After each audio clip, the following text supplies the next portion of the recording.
चलो अब आगे देखते हैं। इससे पहले के वीडियो में अपने इस पाठ में संवेग संरक्षण के नियम के सवाल हम लोगों ने कर लिए थे।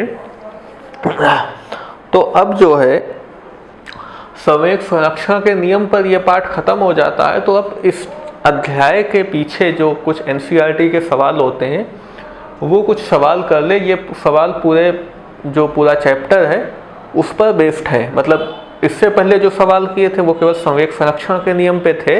अब ये पूरे चैप्टर में से है सवाल, और ये जो अध्याय के पीछे की जो प्रश्नावली है उसमें से ये सवाल है। देखते हैं क्या है। एक ट्रक विरामावस्था से किसी पहाड़ी से नीचे की ओर नियत त्वरण से लुढ़कना शुरू करता है। एक ट्रक है वो विरामावस्था से मतलब कि रुका हुआ है, वो एक पहाड़ी से एक नियत त्वरण से नीचे की ओर लुढ़कना शुरू करता है। अच्छा ठीक है। यह 20 सेकंड में 400 मीटर की दूरी तय करता है। समझ लो बात को। मान लो ये एक पहाड़ी है, ठीक है ना।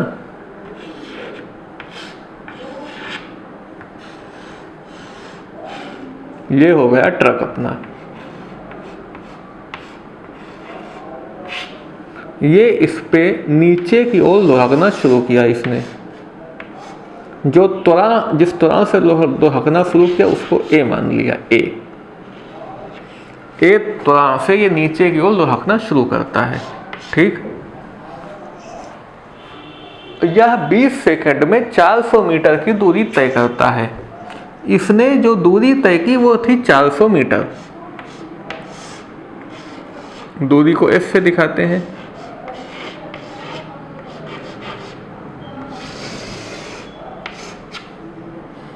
या ये जहां तक भी आया, मान लो ये यहां तक आया होगा। ये ट्रक लुढ़कते मान लो यहां तक आ गया।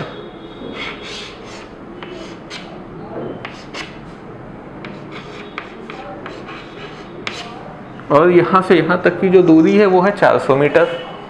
ठीक है। 20 सेकंड में, और जो इसको समय लगा वो लगा 20 सेकंड।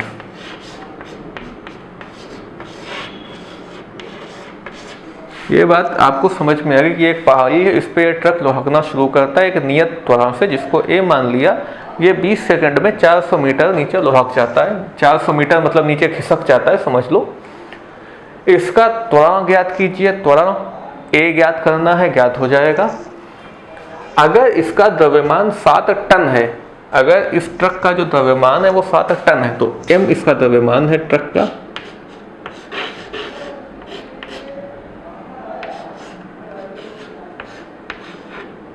सात टन, और 1 टन होता है 1000 किलो, मतलब ये हो जाएगा 7000 kg। ये दिया हुआ था प्रश्न में कि 1 टन बराबर 1000 किलो। तो इसका त्वरण ज्ञात कीजिए। अगर इसका द्रव्यमान 7 टन यानी कि 7000 किलो है तो इस पर लगने वाले बल की गणना कीजिए। मतलब 2 चीजें बतानी है। एक तो इसका त्वरण यानी कि ए क्या है, दूसरा इस पर बल यानी कि एफ कितना लग रहा है। ए अगर हमें पता चल जाएगा तो हम ए को इसके मास से गुणा करके बल निकाल लेंगे। ए पता चल जाएगा, एम से गुणा होगा, एफ बराबर एम ए से फोर्स यानी कि बल पता चल जाएगा। अब सबसे पहले ए निकालते हैं। अब ए निकालने के लिए ए कैसे निकालेंगे ये देखो। हमें पता क्या क्या है। हमें एस पता है, टी पता है, यू पता है। यू क्यों पता है? क्योंकि ये ट्रक ना विरामावस्था से चला है। तो विरामावस्था से चला मतलब शुरुआत में जो इसका वेग है वो 0 मीटर पर सेकंड होगा, क्योंकि ये विरामावस्था में था मतलब रुका हुआ था, मतलब इसका शुरुआती वेग यू जो है वो 0 मीटर पर सेकंड है। तो एस पता है, टी पता है, यू पता है, ए निकालना है। तो फिर एस बराबर U T plus half A T square का फार्मूला लगा देंगे, जो इससे पहले वाले अध्याय में हम लोगों ने किया था।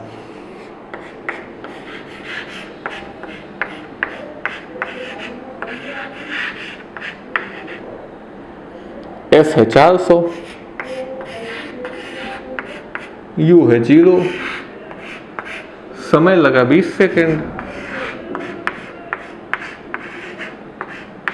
ए हमें बताना है, टी है 20 और टी का स्क्वायर 20 का स्क्वायर यानी कि 400 हो गया।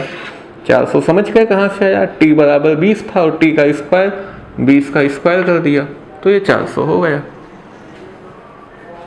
अब 400 ये तो 0 से गुणा होकर 0 हो गया। अब बचा ये 2 कटा इधर से 200 हुआ तो ये 200 और a 200 a, तो a बराबर अपना कितना हो जाएगा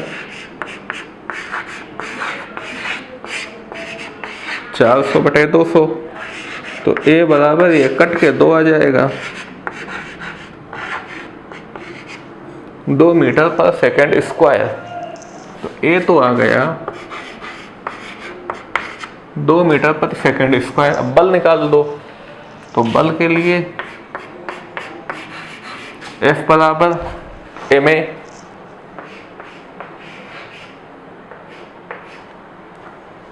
m कितना है, m है 7000 किलो गुणा a कितना है 2 मीटर पर सेकंड स्क्वायर, 7 दूना 14, 1 2 3 0,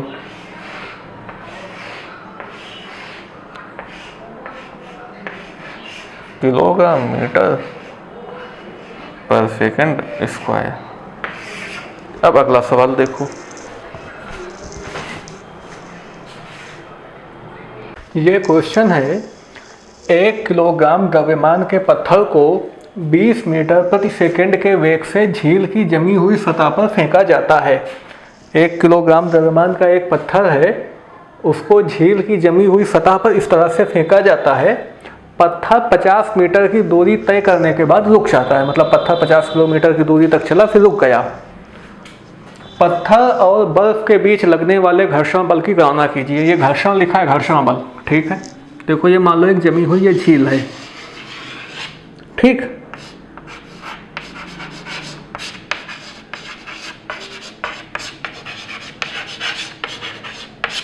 ये जमी हुई झील है। अब इस पे एक पत्थर को इस तरह से फेंका गया। ये पत्थर है कितने द्रव्यमान का, 1 किलो द्रव्यमान का, ठीक है।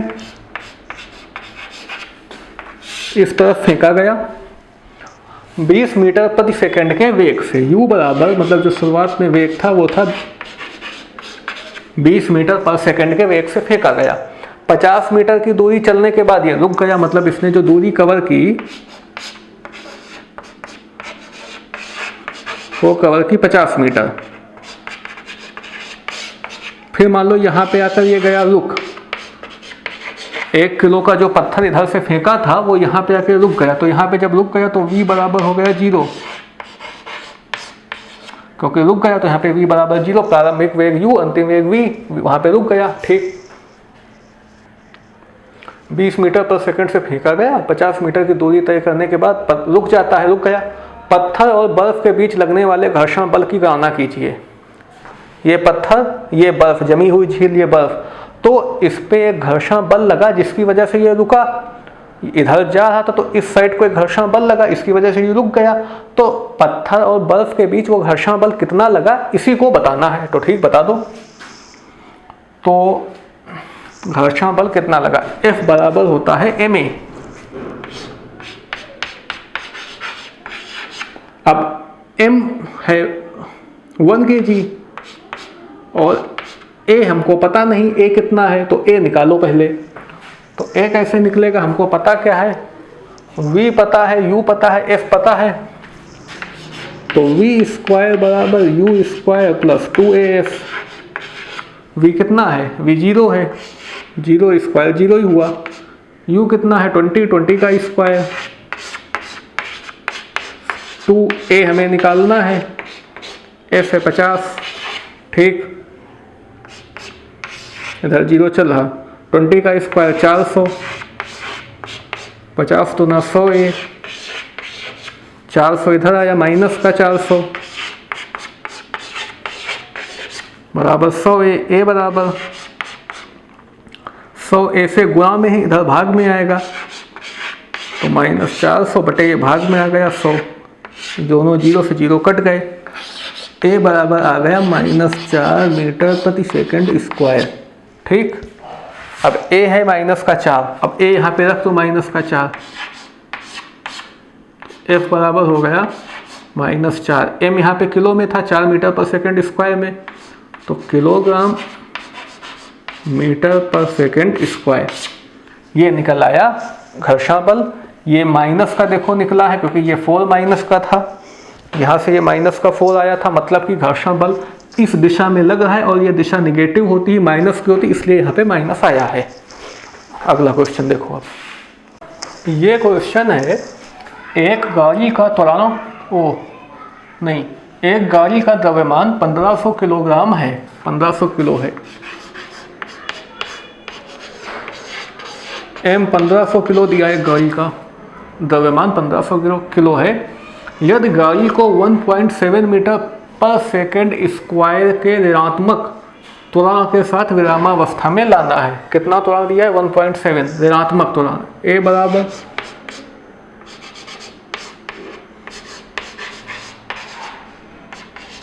लाना है तो गाड़ी तथा सड़क के बीच लगने वाला बल कितना होगा, तो गाड़ी तथा सड़क के बीच लगने वाला बल कितना होगा, एम दिया है, ए दिया है, बल बताना, ए बराबर ए में लगा दो,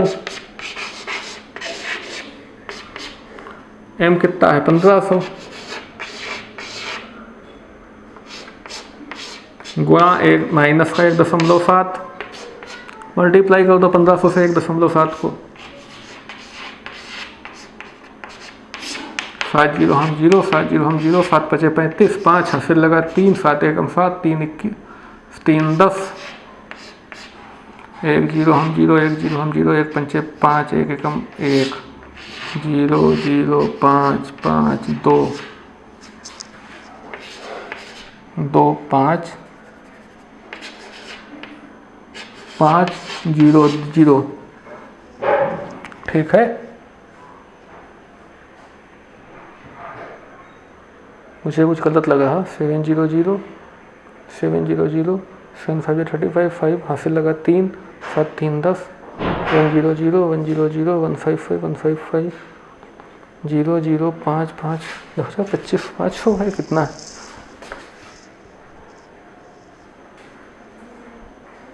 अच्छा वही मैं कहूँ, यहाँ पे इधर एक अंक बाद दशमलव है तो यहाँ भी दशमलव होगा, वही कहूँ क्या दिक्कत, यहाँ भी दशमलव आ जाएगा भाई, एक अंक के बाद दशमलव तो यहाँ दशमलव, यहाँ 2550 काहे का, ये माइनस का चिन्ह है, माइनस का, बात समझो। मान लो ये एक सड़क है, इस पर ये गाड़ी चल रही है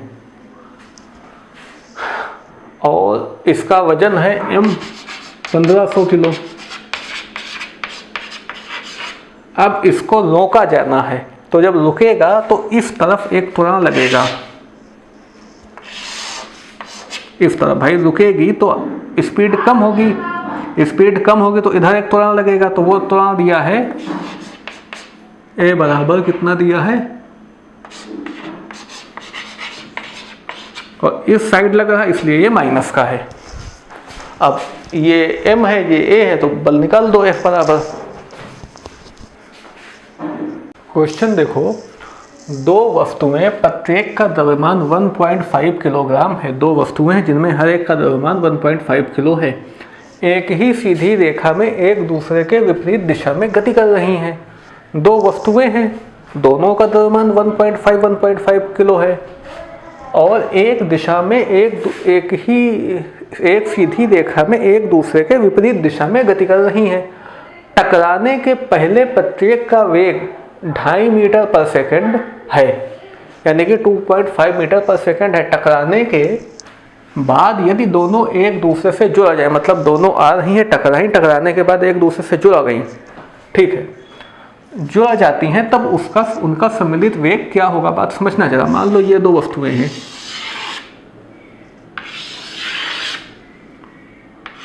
ठीक, प्रत्येक का द्रव्यमान 1.5 kg, m1 भी 1.5 kg है और m2 भी 1.5 kg है, ठीक है।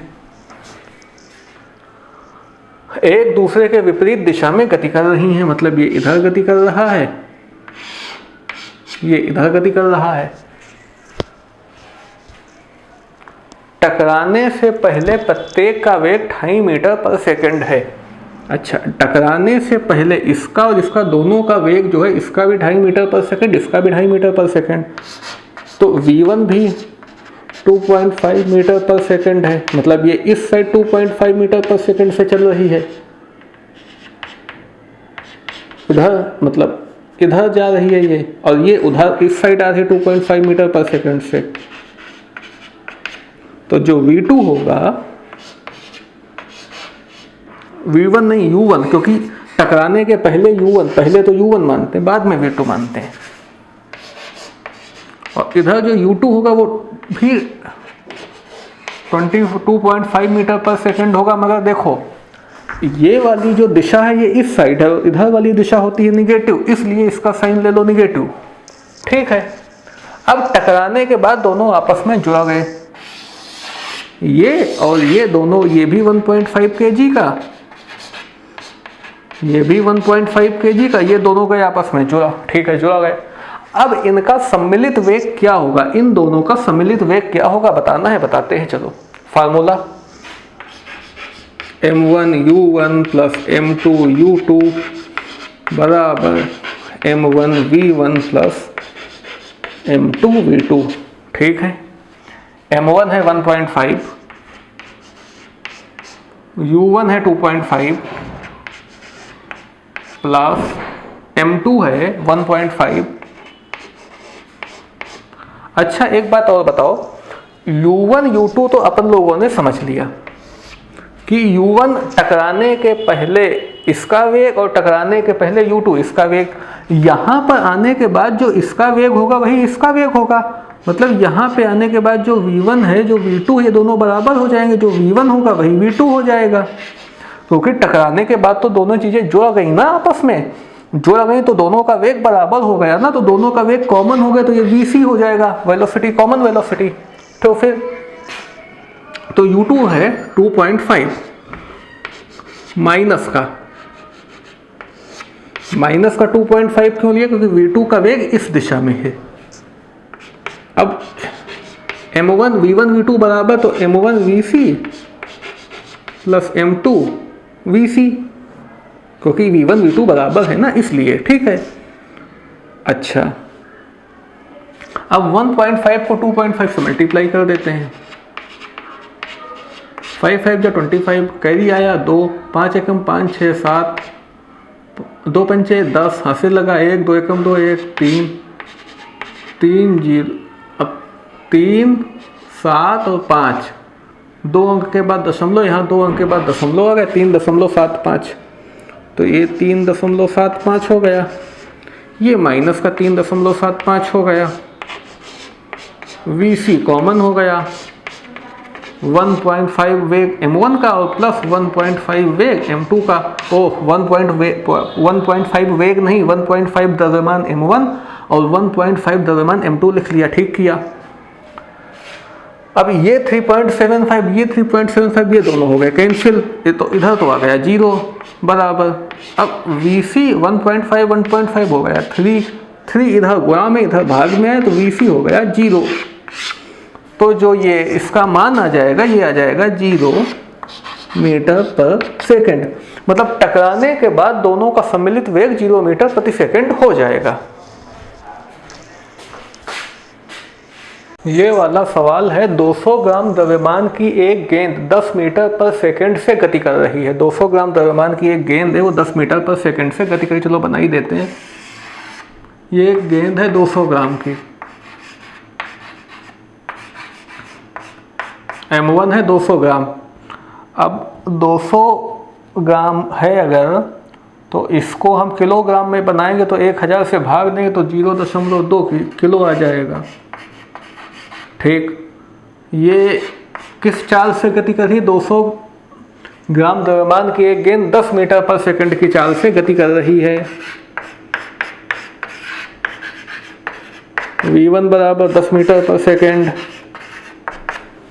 ठीक, 200 ग्राम द्रव्यमान की गेंद 10 मीटर पर सेकंड की चाल से गति कर रही है।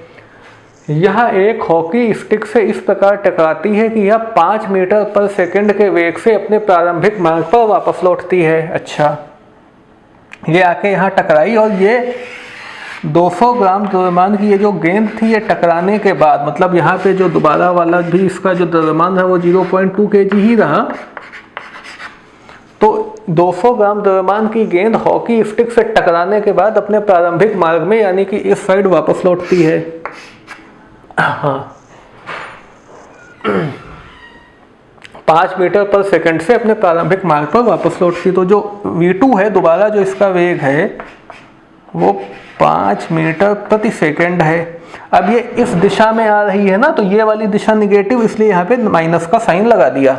ठीक है, अब क्या बताना है, बात समझना। 200 ग्राम द्रव्यमान की एक गेंद 10 मीटर पर सेकंड से गई, अब वहां पे जाकर के हॉकी स्टिक से टकरा के फिर इधर आई, तो टकरा के फिर इधर आई, हाँ वापस लौटती है। हॉकी स्टिक द्वारा आरोपित बल, हॉकी स्टिक ने जो उस पर बल लगाया, बल द्वारा हॉकी की गेंद में आए संवेग में परिवर्तन के परिमाप का परिकलन कीजिए। मतलब बताओ यहाँ पे संवेग कितना था, यहाँ पे संवेग कितना था, फिर उसका अंतर बताना है कितना था। अंतर निकाल लो। पहले वाले संवेग P1 कितना है, m1 गुणा v1, m1 है 0.2, v1 है 10, ये तो हो गया भैया 2। P2 कितना है, m2 गुणा v2, ये संवेग का अच्छा प्रश्न है। m2 है 0.2 गुणा v2 है -5, तो ये भी 5 गुना 10, एक अंक के बाद दशमलव है, तो इधर भी एक अंक के बाद दशमलव, ये माइनस का साइन, निगेटिव का साइन लगा दिया। ठीक किया।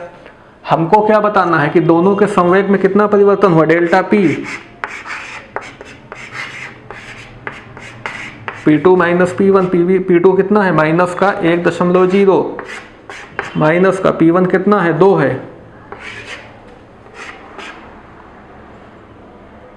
तो माइनस का 3, माइनस का कैसे 3 आया देखो,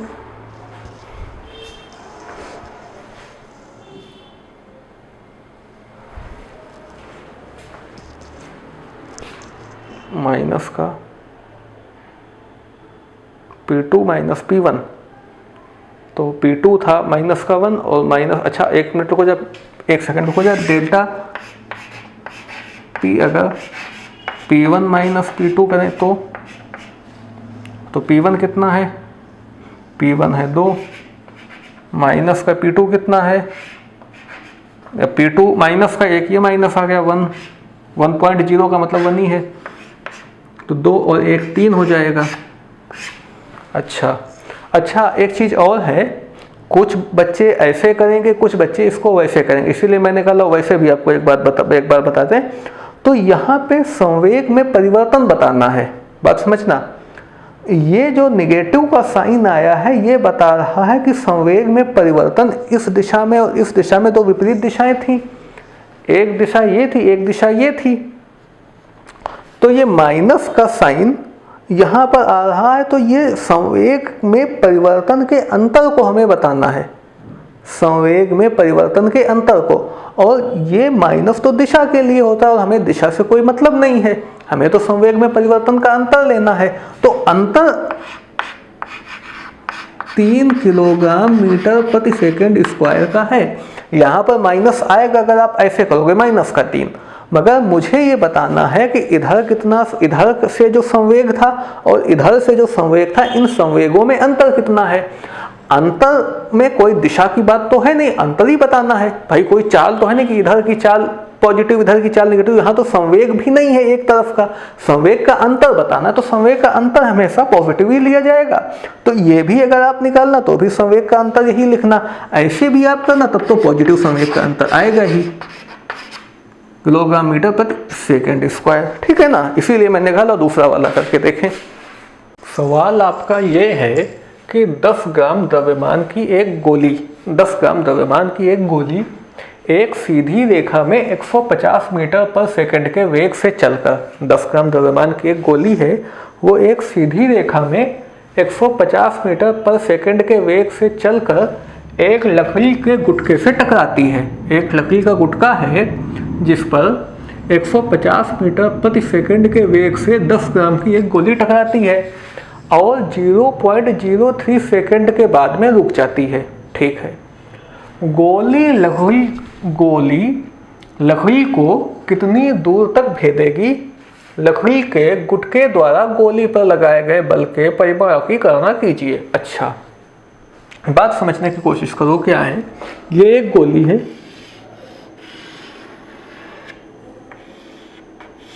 और इसका द्रव्यमान है 10 ग्राम। ठीक है, ये आ रही है इस साइड और इसकी जो चाल है वो है 150 मीटर पर सेकेंड। v बराबर है 150 मीटर पर सेकेंड किसकी? इस गोली की। और यहाँ पर एक लकड़ी का गुटका है, ये लकड़ी का गुटका रखा हुआ है। ये गोली आकर के इसमें धंस गई, तो ये समझो ये गोली आकर के इसमें ये धंस गई, ये हो गई अपनी गोली आई और इस लकड़ी के गुटके में ये गोली आके गई धंस। ठीक है, एक लकड़ी के गुटके से टकराती है और 0.03 सेकंड के बाद रुक जाती और इसको यहाँ से यहाँ तो भाई गोली आई, इससे टकराई और टकराने के 0.03 सेकंड के बाद रुकी, मतलब 0.03 सेकंड तक ये इस टुकड़े के अंदर चली जाती रही। तो जो इसको यहाँ से यहाँ तक आने में समय लगा वो समय लगा 0.03 सेकंड। ठीक है, के बाद रुक जाती है।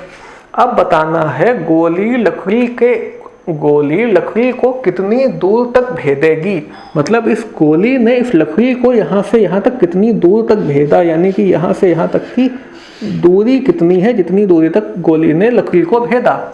अच्छा, ये बताने के लिए आप ये समझो कि जब ये लकड़ी में जैसे ही घुसी तो ये 150 मीटर पर सेकंड के वेग से आ रही थी अभी, तो लकड़ी के सापेक्ष इसका प्रारंभिक चाल क्या होगा? जैसे ही ये इसके अंदर घुसी उस समय तो इसकी चाल u जो थी वो 150 मीटर पर सेकंड थी यहाँ पर इसके लिए। जब घुसी तो उस समय घुसते समय प्रारंभिक चाल 150 से आ रही थी, तो इसमें घुसते समय प्रारंभिक चाल यानी कि u इसके अंदर के लिए u हो जाएगी अपनी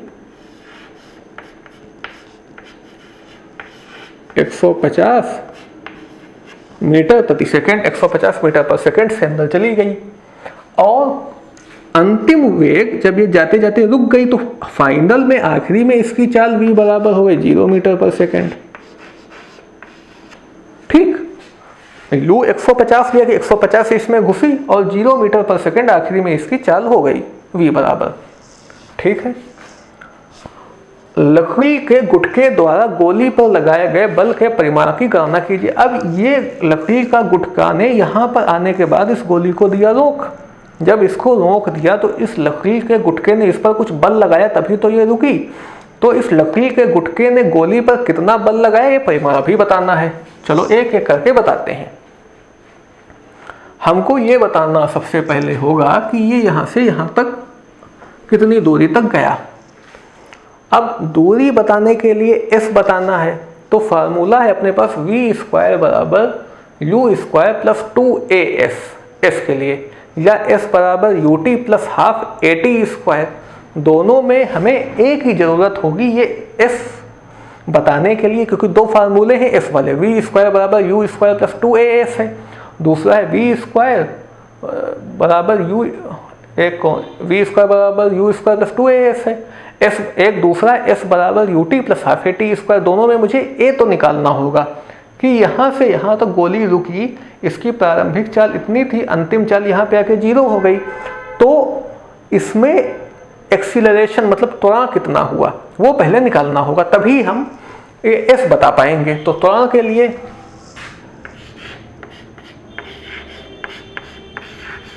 v बराबर u प्लस at, v है 0, u है 150, a हमें बताना है और t जो है वो है 0.03।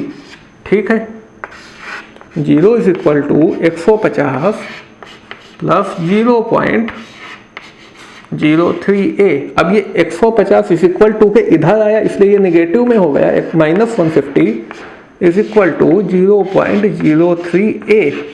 अब ये यहाँ a से गुणा में है, भाग में आ जाएगा, तो माइनस का 150 बटे 0.03 बराबर a। यहाँ पे 2 अंक हैं दशमलव के बाद, तो दशमलव हटा के यहाँ भी 2 अंक लगा दो। ठीक है, अब काट दो, तो 3 पचे 15 और 3 0 1 2 3, तो a हमारा निकला माइनस का 5000 मीटर प्रति सेकंड। माइनस का a क्यों निकला? माइनस का a इसलिए निकला क्योंकि इस ओर बल जो त्वरण हुआ है वो इस दिशा में हुआ है, तभी ये गोली रुकी है। ठीक है ना, इस दिशा में त्वरण हुआ है क्योंकि गोली की जो चाल है वो धीमे होते होते होते होते इधर तक आगे आके रुक गई, तो त्वरण इस दिशा में हुआ, इसलिए ये निगेटिव है। बात समझ गए हो गया। त्वरण इस दिशा में होने का मतलब ये है कि जब कोई चीज धीमे होती चली जाए, धीमे होते होते रुक जाए, ऐसे जा रही है धीमे होते होते जाए, तो त्वरण इस दिशा में कहा जाएगा। तेज होती चली जाए तो त्वरण इस दिशा में कहा जाएगा। ये है कहने का मतलब, इसलिए ये माइनस में आया है। या आप माइनस को आप ऐसे समझ लो कि कोई वस्तु जब धीमे होती है तब माइनस में आता है, आप ये भी समझ सकते हो। ये a निकल गया, हमको s बताना है, तो v स्क्वायर बराबर u square plus 2as। v कितना है? 0 है, 0 का स्क्वायर। u कितना है? 150 है, 150 का स्क्वायर प्लस 2। a कितना निकला? माइनस का 5000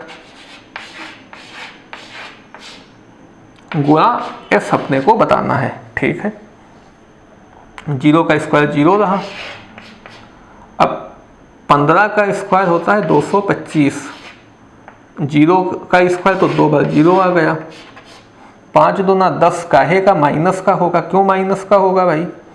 ये माइनस का है ना, और ये प्लस का, तो प्लस माइनस माइनस का 10। अब 1000 है तो 1 2 3 गुणा s, तो s बराबर कितना हो जाएगा? ये चीज इधर आई तो 22,500 बटे 10 1 2 3। कई अंक हैं? 1 2 3 4, 4 जीरो, तो उधर 4 अंक बाद दशमलव लगा दो, क्योंकि 4 जीरो 1 2 3 4, तो 4 अंक बाद दशमलव 1 2 3 4, यहाँ पे दशमलव आ गया। तो s बराबर 2.25 मीटर। आप बात समझ गए होंगे, s बराबर 2.25 मीटर। तो ये जो यहाँ से यहाँ तक चली गई जो दूरी थी s थी, वो अपनी 2.25 मीटर ये हमारी निकल आई। अब क्या बताना है कि इस लकड़ी के गुटके ने इस पर बल कितना लगाया, वो भी अब निकल जाएगा। देखो, F बराबर ma। अब देखना, लकड़ी के गुटके ने बल लगाया है तो मास किस पे लगाया है? गोली पे। तो गोली का मास और गोली का एक्सेलरेशन लेंगे तो गोली का मास कितना है? 10 ग्राम। किलो में हमें बताना है तो 10 बटे 1000 कर दो, लो किलो में हो गया। ए भी गोली का कितना निकला था? माइनस का 5000, माइनस का 5, 1 2 3 5000 हो गया जी। 3 जीरो इधर, 3 जो इधर कट गए, 5 10 जा 5 दाम 50, काहे का? माइनस का, और -50 किलोग्राम मीटर पर सेकंड स्क्वायर। या आप इसको न्यूटन में भी लिख सकते हो। ये आपका सवाल हो गया। अगला सवाल अब देखते हैं क्या होता है।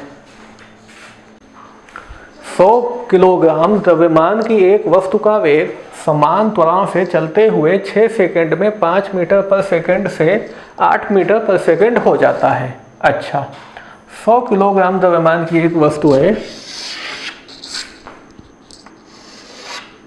ये एक वस्तु हो गई अपनी जिसका द्रव्यमान है 100 किलोग्राम। ठीक है, 100 किलोग्राम द्रव्यमान की एक वस्तु का वेग समान त्वरण से चलते हुए 6 सेकंड में 5 मीटर पर सेकंड से, और यहाँ पे जो इसका वेग है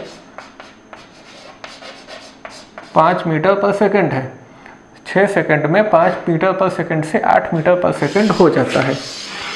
यहाँ पर m, भाई वस्तु तो वही रही तो द्रव्यमान वही है, और बाद में इसका वेग कितना हो गया, v बराबर 8 मीटर पर सेकंड। 8 मीटर पर सेकंड हो जाता है। वस्तु के पहले और बाद के संवेगों की गणना कीजिए। पहले और बाद के संवेगों की गणना कीजिए, कर दो। ये तो बहुत आसान है भाई। इसमें पहले संवेग कितना, m और u, तो p बराबर संवेग का फार्मूला द्रव्यमान गुणा चाल, 5 और 100 बराबर 500। ये पहले का संवेग हो गया, किलोग्राम मीटर पर सेकंड। बाद का संवेग p बराबर ये द्रव्यमान, ये चाल,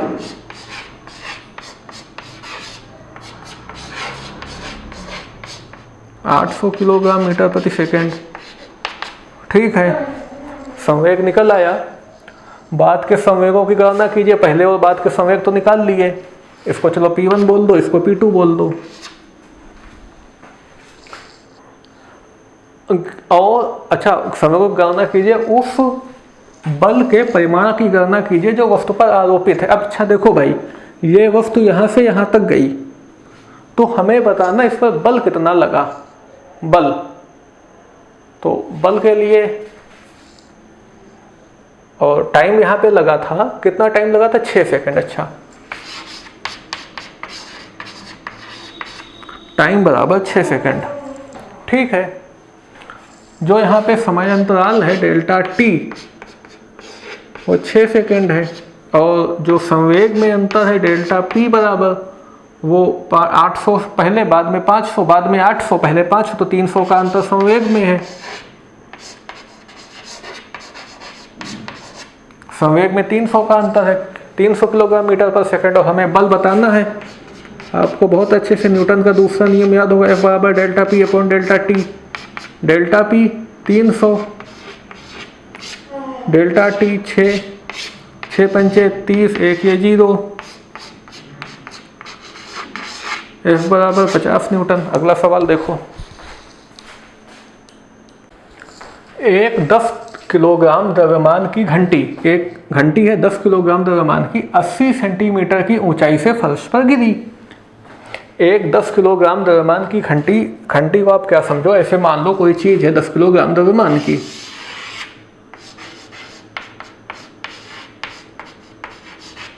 दस किलोग्राम द्रव्यमान की एक घंटी 80 सेंटीमीटर की ऊंचाई से जमीन पे गिरी, ऐसे नीचे गिरी। ये ऊंचाई कितनी है, 80 सेंटीमीटर। ठीक है,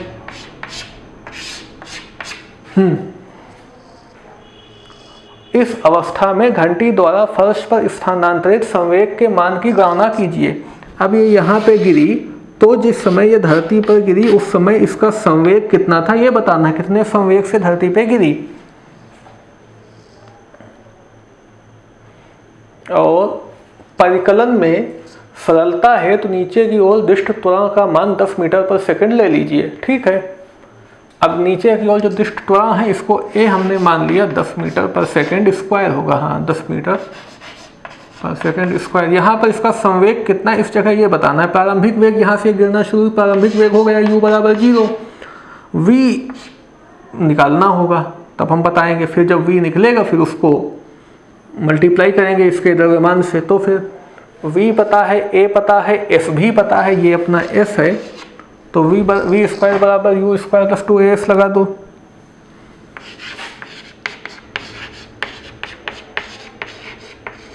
v कितना है भाई, अच्छा v तो निकालना ही है,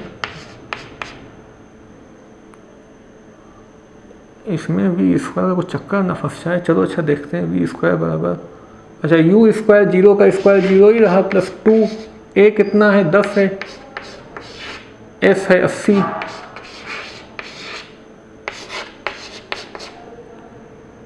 आठ दूना 16, 2 0, 1600, v बराबर 40 हो जाएगा। तो जो यहाँ पे इसका चाल होगा इसकी, वो यहाँ पे 40 मीटर प्रति सेकंड होगी। यहाँ पे अंतिम चाल, जिस समय ये जमीन पे आ रही उस समय का जो अंतिम वेग वो 40 मीटर पर सेकंड है, और इसका द्रव्यमान है वो 10 है, तो P बराबर mv। जिस समय जमीन पे गिरा उस समय तो इसका द्रव्यमान तो 10 ही था, चाल थी 40, 10 को 40 से मल्टीप्लाई किया 400, और संवेग है kg मीटर पर सेकेंड। ठीक है, आ गई नीचे गिरी आके ये इस संवेग से। अब संवेग निकल गया। अच्छा, मान लो आपसे कोई पूछे इसका बल भी बताओ कि इसने इस पे बल कितना निकाला, मान लो सवाल में हो बल बताओ, तो बल भी देखो बता देना।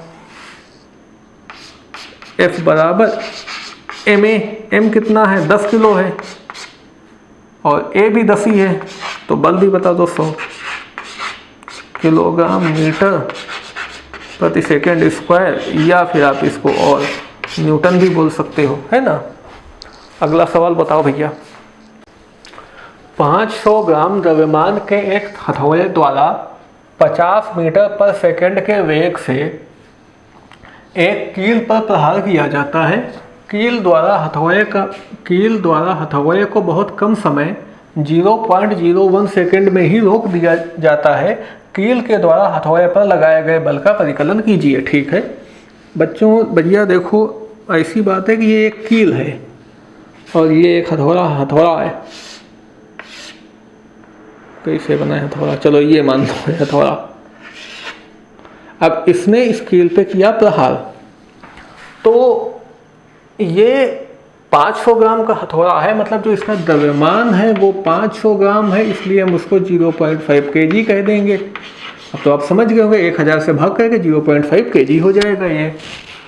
और 50 मीटर पर सेकंड के वेग से ये आ रहा था, मतलब जो इसका प्रारंभिक वेग था कील पर आने पर वो था 50 मीटर पर सेकंड, तो u बराबर था 50 मीटर पर सेकंड। और जैसे ही ये कील से टकराया तुरंत इसका वेग 0 हो गया, v बराबर 0 मीटर पर सेकंड हो गया। बहुत अच्छी बात, ठीक है 0। और इसको जो समय लगा 50 मीटर पर सेकंड से आ रहा था और कील पर टकराने पर ये 0 मीटर पर सेकंड में होगा, तो जो इसको समय लगा 50 मीटर पर सेकंड से 0 मीटर पर सेकंड में होने में, वो t बराबर हमें दिया है 0.01 सेकंड। ठीक है 0.01 सेकंड में इसको रोक दिया, मतलब इसकी जो चाल वो 0 मीटर पर सेकंड हो गई।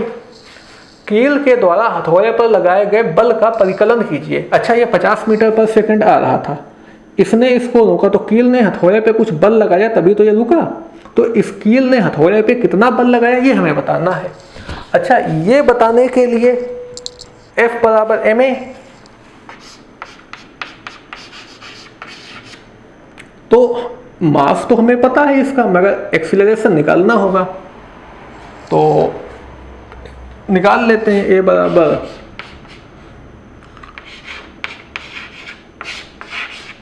v माइनस यू बटे टी से।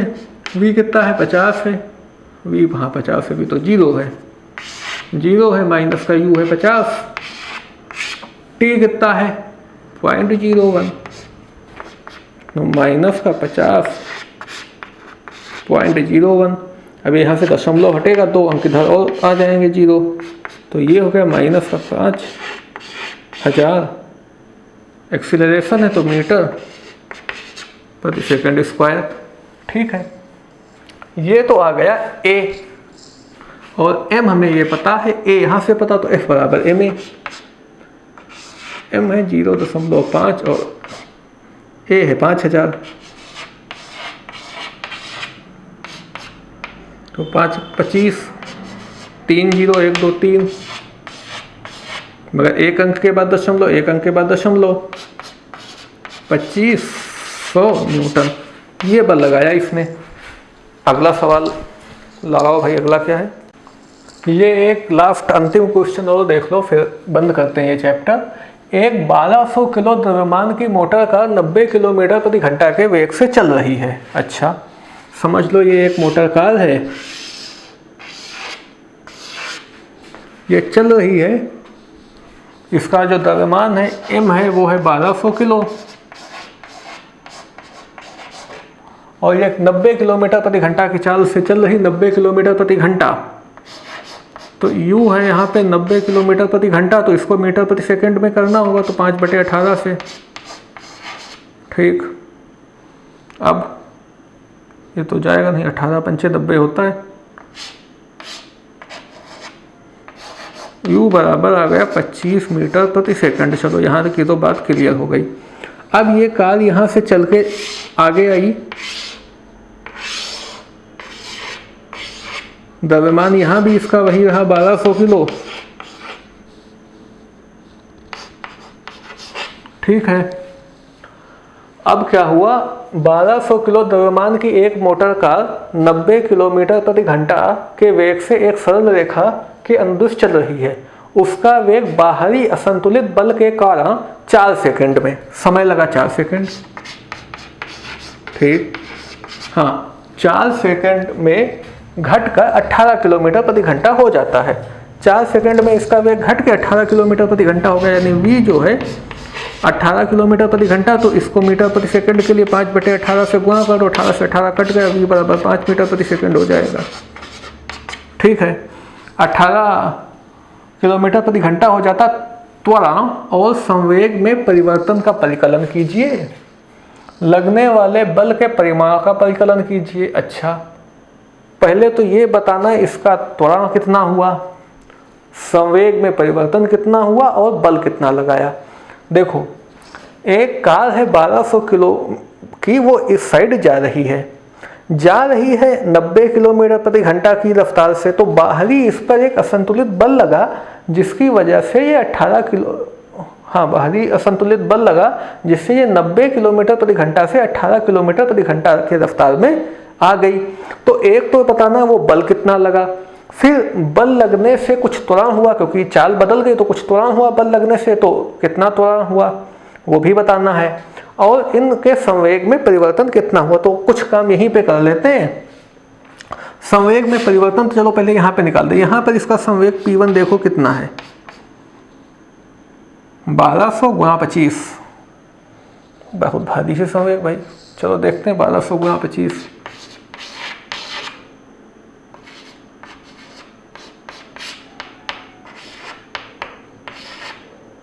5 2 या 10, हाँ से लगा 1 5 1 5 6 0 0 4 2 6 4 10 3, ये हो गया 3000। और यहाँ पे संवेग 12 पंचे 60 और 2 0, 6000। ये 30,000 है ना, तो मैंने 3000 क्यों लिखा। और यहाँ तो 12 पंचे 60 और 2 0, ये ठीक तो है। 30,000 से 60,000 संवेग हो गया। तो संवेग में परिवर्तन कितना हुआ, पहले संवेग कितना था फिर संवेग कितना हुआ, तो संवेग में परिवर्तन को डेल्टा पी लिख रहे हैं। ये संवेग में परिवर्तन ये 24,000 का हो गया। ये चीज तो यही हो गई। संवेग में परिवर्तन पूछा है तो 30,000 यहाँ पर संवेग, 6,000 वहाँ पर, तो संवेग में अंतर कितना हुआ, 24,000 का हुआ। संवेग में परिवर्तन तो निकल गया। अब क्या पूछा है, संवेग में परिवर्तन त्वरण पूछा है, त्वरण भी निकाल दो। त्वरण यानी ए, ये भी यही निकल जाएगा, v माइनस यू बटे टी। v कितना है 5 माइनस u कितना है 25, समय कितना लगा 4 सेकेंड, 4 ही सेकेंड लगा ना, 4 सेकेंड। अच्छा, तो माइनस का 20, भाई 5 में से माइनस का 25 है तो माइनस का 20 बटे 4, कट के 5 आ जाएगा। तो a बराबर आ गया, बहुत ज़्यादा घिचपिच तो नहीं हुआ, आपको समझ में आ रहा होगा। ये अलग चौक कलर से लिखा, ये अलग रंग से निकाल रहे हैं। माइनस का 5 मीटर प्रति सेकंड स्क्वायर, ये आपका है एक्सीलरेशन। ये देखो, ठीक, मैंने सोचा कि जितना काम यहीं हो सकता वो यहीं पे कर लें। एक्सीलरेशन यहीं पे आ गया, मतलब त्वरण यहीं पे आ गया। अच्छा, माइनस का मतलब ये है कि ये त्वरण इस साइड लगा है, मतलब ये चीज़ धीमे हो रही है। पहले इसकी चाल 90 थी, फिर 18 हुई, तो माइनस का 5, ये त्वरण निकल आया यहाँ पे। ये आ गया संवेग में अंतर। और क्या पूछा है, त्वरण हो गया, ये संवेग हो गया, ठीक, संवेग में परिवर्तन हो गया। और बल, अच्छा बल भी बता दो, F बराबर ma। मास कितना था 1200 था, त्वरण कितना निकला माइनस का 5, 12 पंचे 60, 2 जीरो, साइन का है का माइनस का, अब माइनस का 60,000 है ना। आंसर देख लो। हाँ नहीं सही है, आंसर में क्या देखें। अच्छा देखो यहाँ पे अब हम लोगों ने देखो भाई अब काफ़ी सवाल कर लिए इसमें, जितने एनसीईआरटी के और एग्जाम्पल वगैरह सब। तो अब ये वाला जो पार्ट है अपना बल तथा गति के नियम, ये अब यहीं पे ख़त्म करते हैं। अब अगली बार आपको किसी दूसरे पाठ के साथ मिलेंगे, तब तक के लिए अपना ध्यान रखिएगा, अच्छे से रहिएगा। आपका बहुत बहुत नमस्कार।